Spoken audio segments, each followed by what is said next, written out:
What's going on, guys? So today on this episode of Revosgarage, I'm going to take a break from the Nova for a minute to help out a friend.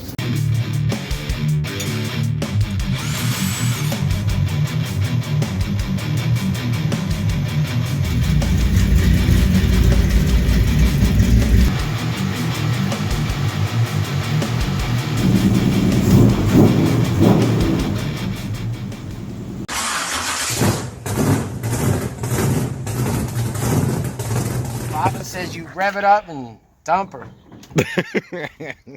So what I got here is a 2008 Charger. Okay, it's got the 2.7 liter, and we're coming up with a Misfire code, P0302, which means cylinder 2 misfire. Okay, I'm not gonna pull the code. I mean, I already pulled it. Just if you see this code P0302, or anywhere from one, it's a 6-cylinder, so anywhere from 1 to 6 would tell you which cylinder is actually misfiring. Since we have a P0302, that's telling me that cylinder 2 misfire is not firing, obviously. So unless you have some really advanced diagnostic equipment, like a really nice scan tool that you can actually watch the data of the vehicle, and by data I mean you can actually monitor cylinders, cylinder misfire, you can monitor air-fuel ratio, you can monitor O2 sensors, all kinds of stuff like that. So if you don't have anything like that, there's another way you can test it to see if you actually have a bad coil. I'm going to go ahead, bring you guys in, and we're going to go through that real quick, and hopefully it helps you guys. Now, a disclaimer, okay? If you guys do this and something happens because you're not sure of what you're doing, you can't hold me responsible, okay? All right, let's get in there. All right, so here we go, guys. It's a 2.7 liter V6. It's actually a pretty good little motor. Sounds pretty good. They put an exhaust on it. Sounds really nice. Okay, so anyway, P0302, okay? First thing you want to do is look up your cylinder location, cylinder, anyway, like a firing order. Just find out which cylinder is which. In this case, on this 2.7 liter, it's 1, 2, 3, 4, 5, 6. Okay? I already looked it up. You guys look up whatever kind of vehicle you're using. Now, this works on a lot of different vehicles. Again, if you're not comfortable doing it, just take it to your local garage and let them deal with it. So what you want to do is, if you can access the coil, you want to go ahead, start up the engine, and verify that that cylinder is not firing. Now, my bolts are already out because I already went through this and there's another test you could do to see if it's actually a coil or a plug. If it's over and above that, I would recommend that you take it to a garage, but let me just show you a quick trick, okay?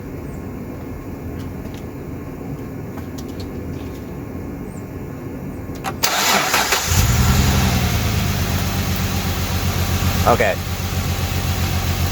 Now the cylinder has a dead misfire. I mean, you can tell when you're driving, you can probably tell right now. What you want to do is, if you can access the coil, go to the number 2 coil and unplug the coil and see if the engine runs any differently. If it starts stumbling or popping or anything like that, that means that the cylinder is actually firing, and that's not the cylinder that's a problem.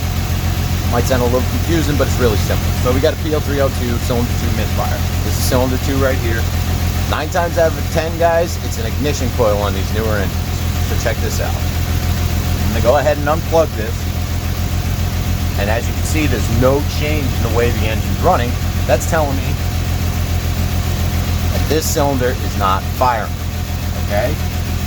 Now, is it a plug or is it a coil? I'm going to show you how we do that right now. Okay.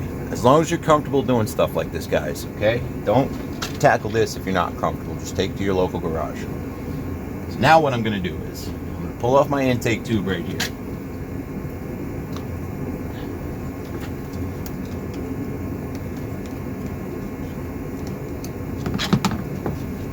The only reason I'm taking this off is so I can access cylinder 1, 2, 3, 4. So this is cylinder 4. So what I'm going to do now is I'm going to unplug both of these.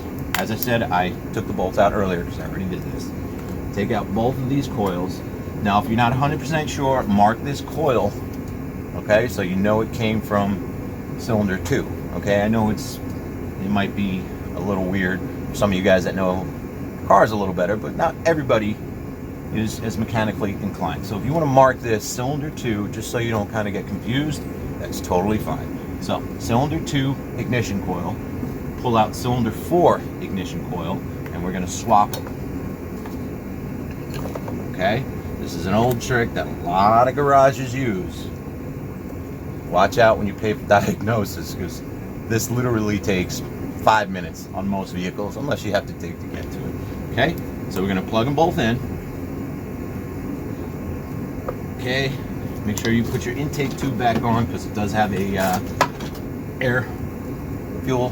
What is this? This is a mass air sensor. Okay, make sure you put all your hoses, connections back on, because we don't want an air leak when we're checking this, because it will just give us erogenous results. Erogenous. Okay, so put the intake back on. Make sure you plug in your airflow sensor. Mass airflow, whatever it is. Okay, snug this back up. Now watch. So we're plugged in here. We swapped our coils. Watch what happens when we start this up, and yeah, whatever. I'll show you.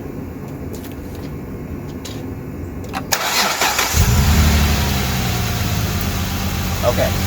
So now we're back over here. We're going to do the same test we did before with unplugging the coil and see if the engine actually runs any differently. And now this was the coil that was misfiring before, correct? And now look what happens when we actually swap the coils and unplug number 2. You see how it starts to run differently? Now it goes back. That's telling me that this coil, the number 2 coil, is not firing. See, if we unplug this, there's no change. Now that's telling me that the ignition coil is faulty. That's a quick way to tell if your ignition coil is not working properly. This particular vehicle, I'm going to do all 6 spark plugs and replace the coil in question. So I'm going to get to that, and we'll see how it runs afterwards. Alright, it's very cold out. I'm going to go ahead, I'm going to get the simple side done first. The other side, we do have to take the intake manifold off to get to those plugs. Again, if you're not comfortable doing that, take it to your local garage. Another little tip, use a magnet tray for your hardware, guys. They're cheap. You can probably pick up one of these at O'Reilly's for like $3. Harbor Freight, they're cheap. They're a good investment, so you don't lose any bolts. The nice thing is, they stick to metal, so.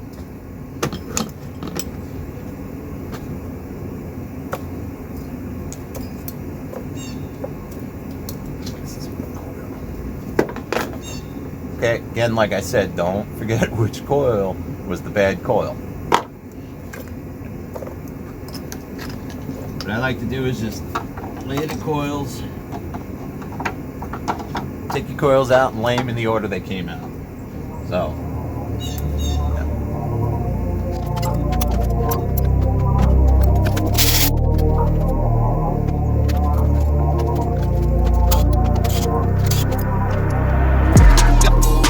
you see the gaps on those? Somebody was obviously not paying attention when they replaced these spark plugs. You don't want your gaps looking like that, okay? Just take a quick look at it. Most spark plugs are pre-gapped in the box, but you need to look out for stuff like this because it will affect the way your vehicle runs. Okay? Okay. Before you put your plugs in, just take a quick look at all the gaps. Okay, you can get a spark plug gapper, check it, but in my experiences, out of the box, they're usually good as long as they visually look okay. Now go nice and easy and make sure you thread your spark plugs in by hand first. You can throw a little anti-seize on the threads. Me, I never, I was always afraid that the anti-seize would drip down onto the electrode, something like that, but that's entirely up to you guys, to each his own. Okay, make sure you thread them all in by hand first. Send them down, and I'm going to check the torque spec. So I've been doing this a very long time, and I have a pretty good feel of what spark plugs should feel like when they're tight, so have a good sense of feel. But I'm going to go ahead and torque these. If you don't know what you're doing, make sure you do torque these properly. Google the torque spec, you can find it. It's not a big deal. Most spark plugs are the same torque spec, but they do vary. So make sure you Google your torque spec for your spark plugs for your particular vehicle and engine.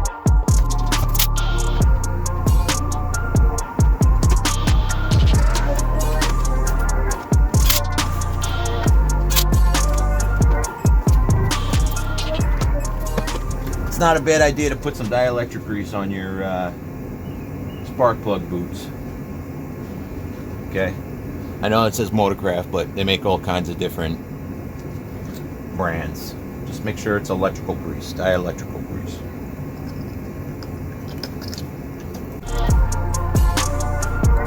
Bad coil. Good coil.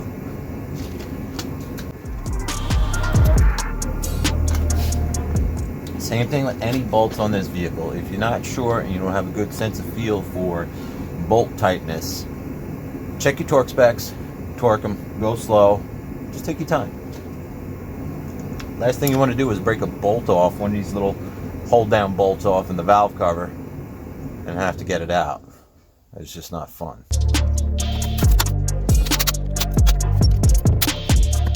Make sure when you plug in your coils they seat properly. You hear a click, pull out on them.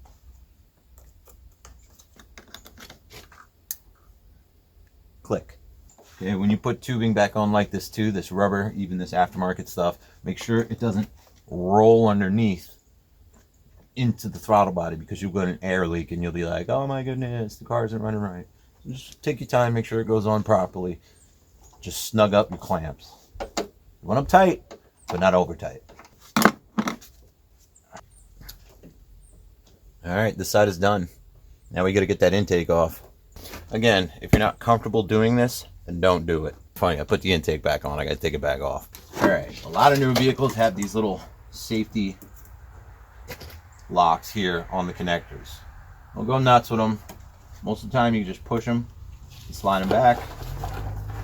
Doesn't always happen like that. Slightest amount of pressure, pop it back. Okay, don't go crazy, especially if it's cold, and it is cold. A little trick with connectors too is if you press it down and it doesn't release, push it in, press it down, pull it back.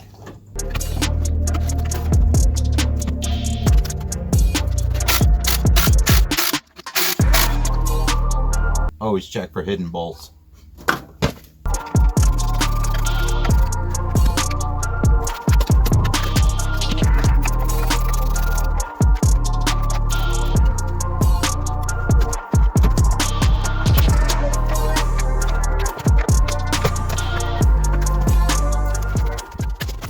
Okay, I gotta go inside and warm my hands up. It's 8 degrees out here. Alright, I'm back. Hands are warm. Well, warmer. It's gonna take probably about 3 hours inside to get them warm again. Anyway, before you take an intake manifold off, you want to vacuum off the top of the engine to make sure there's no loose debris, you know, critter stuff and stuff like that. Just to make sure nothing falls inside the engine.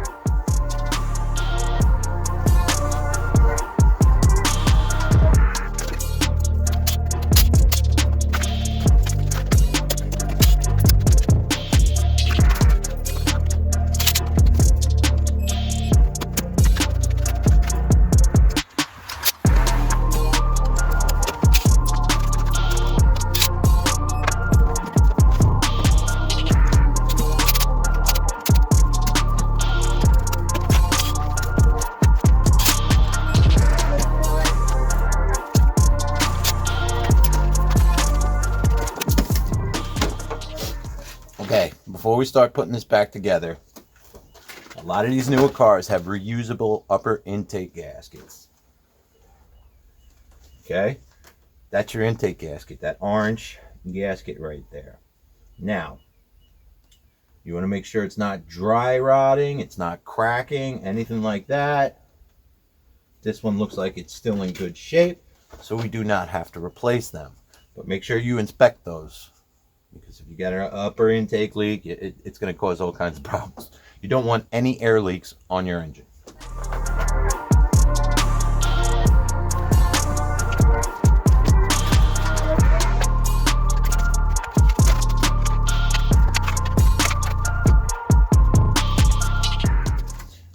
Again, if you're not 110% sure of what how tight these should be, look up your torque specs.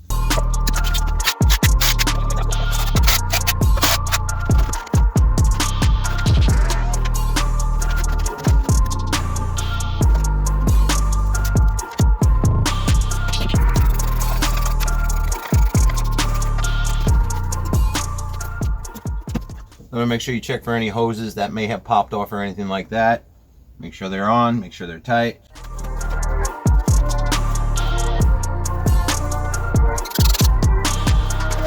Alright, now I'm going to go clear the codes. I'm going to fire it up. Alright, here I just have a generic code reader. Pulls the code, gives you the definition, and that's pretty much it. Now there's a few other codes in this vehicle, but we're just going to tackle them one at a time.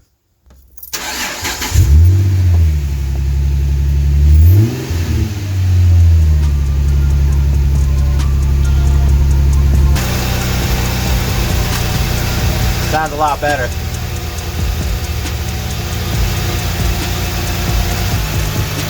Alright, I'm going to go take it for a test drive.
All right, took it for a test drive, and that is a happy Dodge Charger. No more misfires, runs really good. Now, if it's been misfiring for a while, guys, you need to take it out, get on it a little bit, open her up, let her breathe, all that good stuff, blow out any unburnt fuel in the exhaust system on the cats. Now, if you run a misfire too long, you could actually destroy your cats because you're dumping raw fuel into the catalytic converters. You don't want that. So if you got a misfire, make sure you take care of it ASAP. So that's going to do it today for Revosgarage. Don't forget to like, comment, subscribe, share the video, all that good stuff, and I'll catch you guys later.